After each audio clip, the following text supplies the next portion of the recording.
Hello and thank you for joining us. In this presentation, we're going to be talking about capturing physical box information for records management and storing it in Alfresco. Now, what does the solution do? Well, users from their iPads and of course disconnected when they're out in the field will enter metadata such as business unit, account codes, retention codes, as well as scan the box barcode for each box. So for each box, we'll have a set of metadata, including of course the barcode. Those iPads with their data when online will be synced with each other via the cloud, so that way the different iPads all have the information.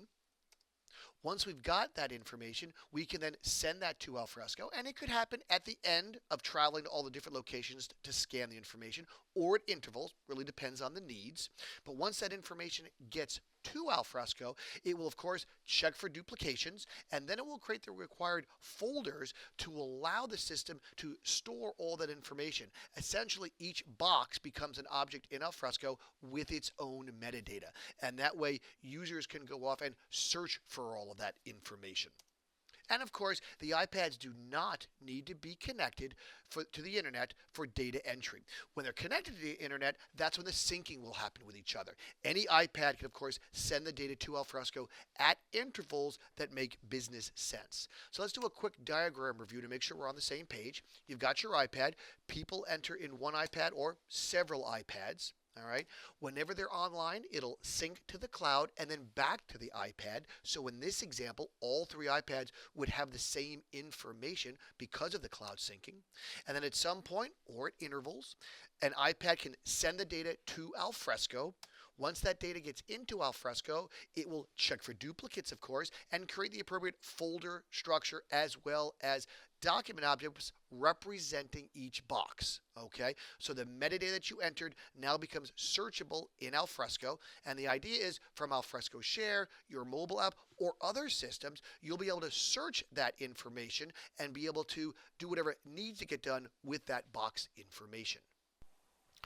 Here we are at the iPad, and we'll click on the application at the bottom so we can open up our database and start entering our information. Presented with two databases, we're going to hit the paper records database.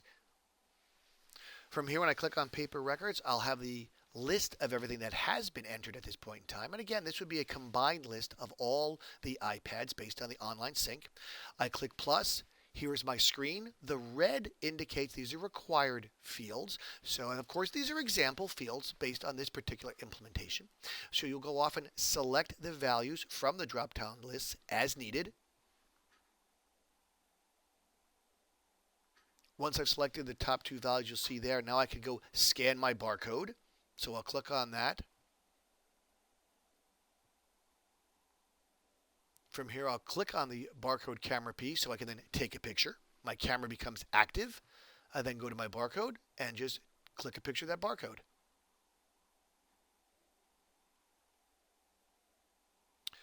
The barcode information is automatically put in the field. I can then continue to enter the other fields. And of course, as I said, these fields are examples based on this implementation. The drop-down list, same thing.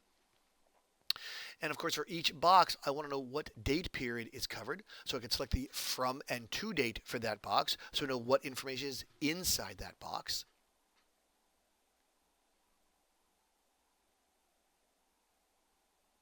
Having selected the dates, the next thing, of course, is the description. So I'll enter a description of what's contained in that box.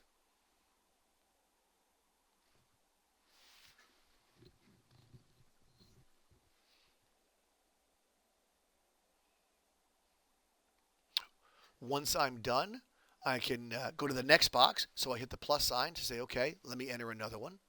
And of course, I'm printed with the next screen. So this can continue on for all of the boxes in that location.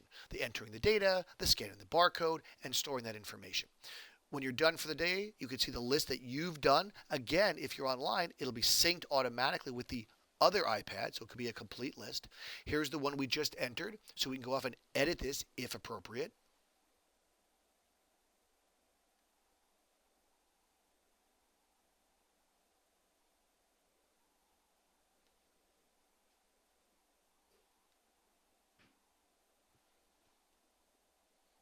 And again, I can go to the next one and the next one. Once I'm done, and I've entered all the information for the boxes in front of me, I can either finish for the day or send that information over to Alfresco.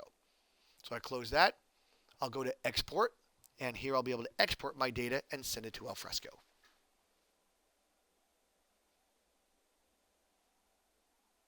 Here's the data on this iPad. Again, could be a whole lot of data. All depends on how much is done by this iPad and whether or not it's synced. But regardless, I'll select my mail account, and I will take this particular export and send this right into Alfresco. Put my Alfresco address in there for this information.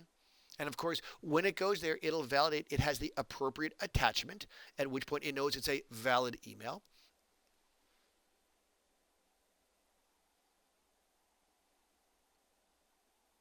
And my subject, of course, records management.